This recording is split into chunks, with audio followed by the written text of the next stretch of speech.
रुको, नदी में मत कूदना, भयानक तूफानी बाढ़ चली है।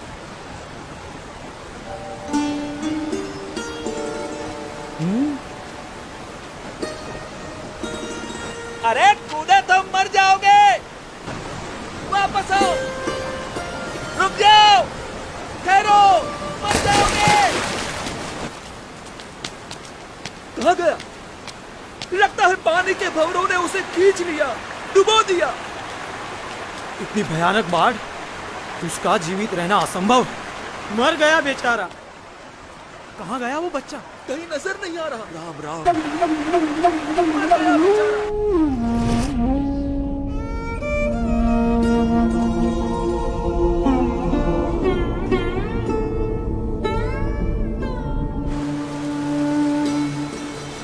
कहीं नजर नहीं आ रहा। पानी के भंवरों ने उसे खींच लिया। राम राम।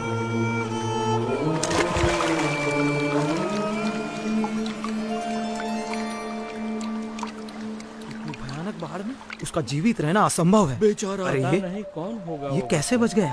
अरे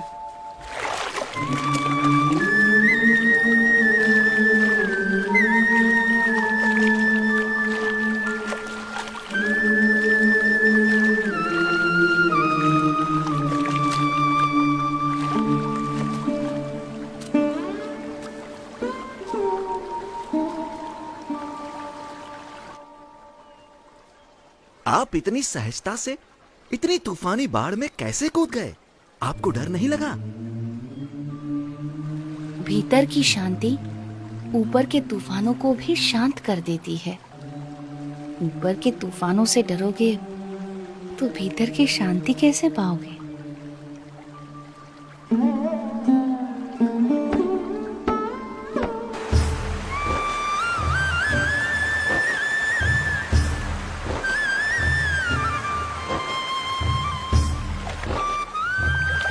नीलकंठ वर्णी के निरंतर अथक रूप से चलते चरण उन्हें जहां भी ले जाते थे, वहां कोई न कोई किसी न किसी रूप में उनसे जुड़ जाता था। बरेली गांव में भी कुछ ऐसा ही हुआ।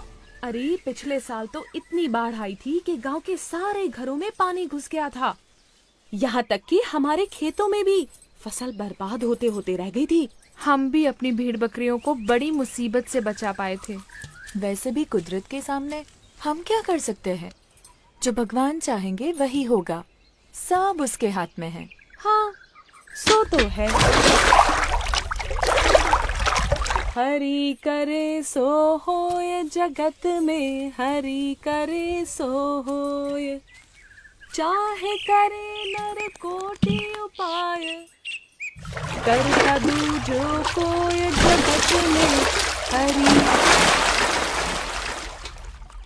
अरे रुक क्यों गई? गाना।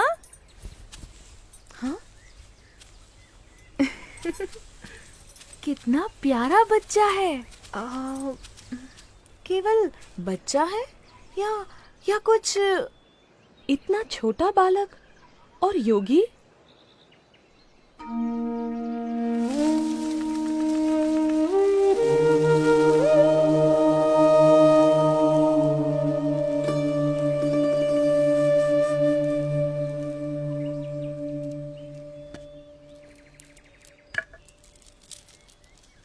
बेटा, तुम कौन हो? तुम्हारा नाम क्या है? यूं तो सारे नाम मेरे ही हैं, पर आप चाहें तो मुझे नीलकंठ बुला सकते हैं। नीलकंठ? पर तुम यहाँ क्या कर रहे हो बेटा? तुम्हारा घर कहाँ है? उस घर का तो मैं त्याग कर चुका हूँ, फिर भी मैं जहाँ भी हूँ घर में ही हूँ, क्योंकि मेरा घर तो सारा विश्व है। पर इतनी छोटी उम्र में तुमने अपनों को क्यों छोड़ा? सबको अपनाने के लिए, जो भटक गए हैं उन्हें घर वापस लाने के लिए। तुम हो तो इतने छोटे से, पर बातें बहुत बड़ी बड़ी करते हो।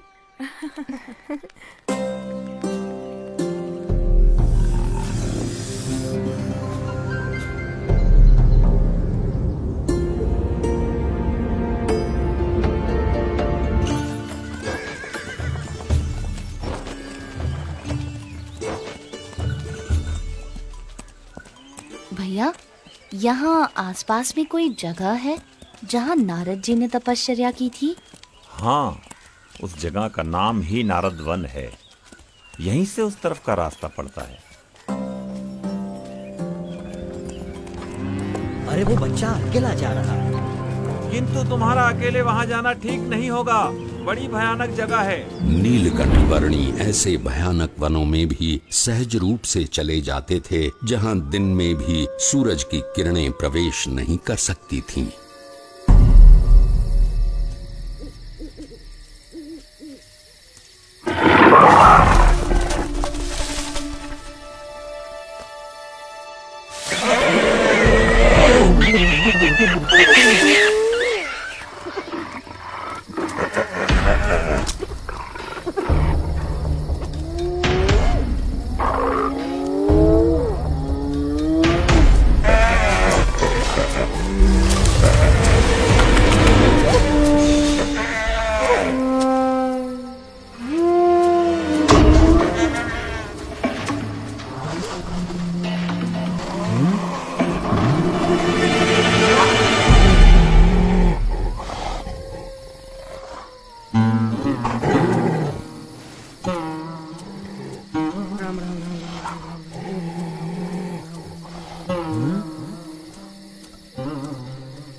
सुबह हो या शाम, दिन हो या रात, ऐसे अनेक बीहड़ वनों को पार करते हुए, कईयों को अपने स्वरूप की स्मृतियां देते हुए कुछ दिनों की यात्रा के बाद नीलकंठ वर्णी नारद वन आ पहुंचे।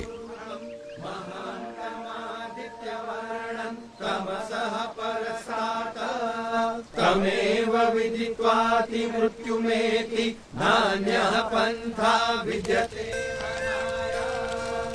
पुरुष एवेदगुम्।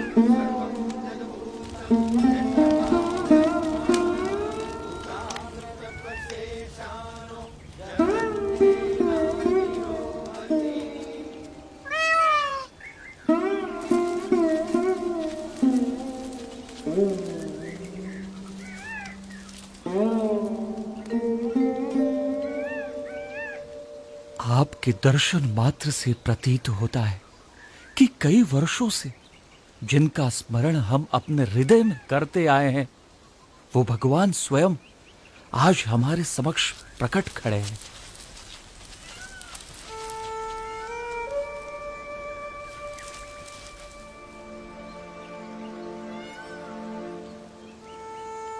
आप सबने परमात्मा की प्राप्ति का जो मार्ग चुना है, उसी में मनुष्य जीवन की सार्थकता है। ये मार्ग विकट है, पर हमें इस मार्ग पर चलते रहना है। चाहे कितनी भी समस्याएं आए, कितनी भी बाधाएं आए, और मृत्यु भी क्यों न आ जाए, किसी भी परिस्थिति में हमें उठ खड़ा होना है। सच्चे भाव से, सच्ची लगन से परमात्मा प्राप्ति के मार्ग पर चलते रहना है, तो परमात्मा कृपा करके हर अंधेरे को दूर कर हमारे जीवन में उनकी प्राप्ति की सुबह लाएंगे।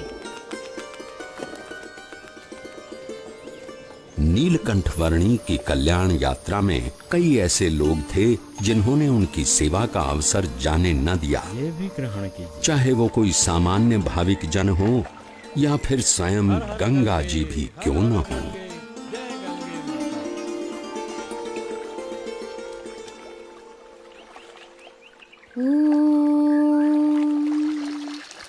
भूर्भुवः स्वः तत्सवितुर्वरेण्यं भर्गो देवस्य धीमहि धियो यो नः प्रचोदयात्।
पद में दृढ़ प्रीति, संत विनय कर प्राण करावे, प्रभु पद में दृढ़ प्रीति।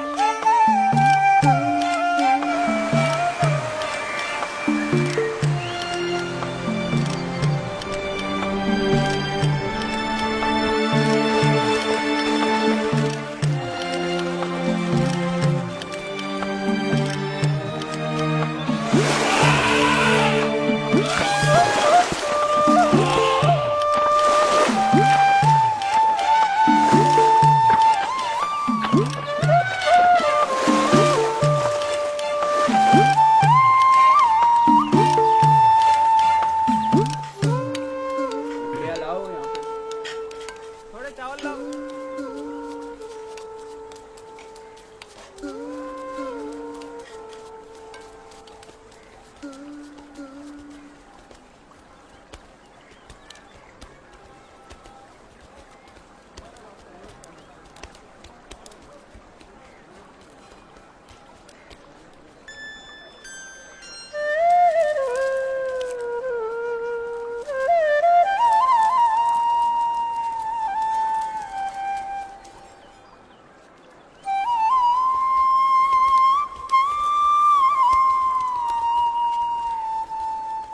हरिद्वार में यहां आपको कोई शांत जगह नहीं मिलेगी। मेरे साथ आइए, मैं आपको ऐसी जगह ले चलता हूं जहां शांति हो, एकांत हो,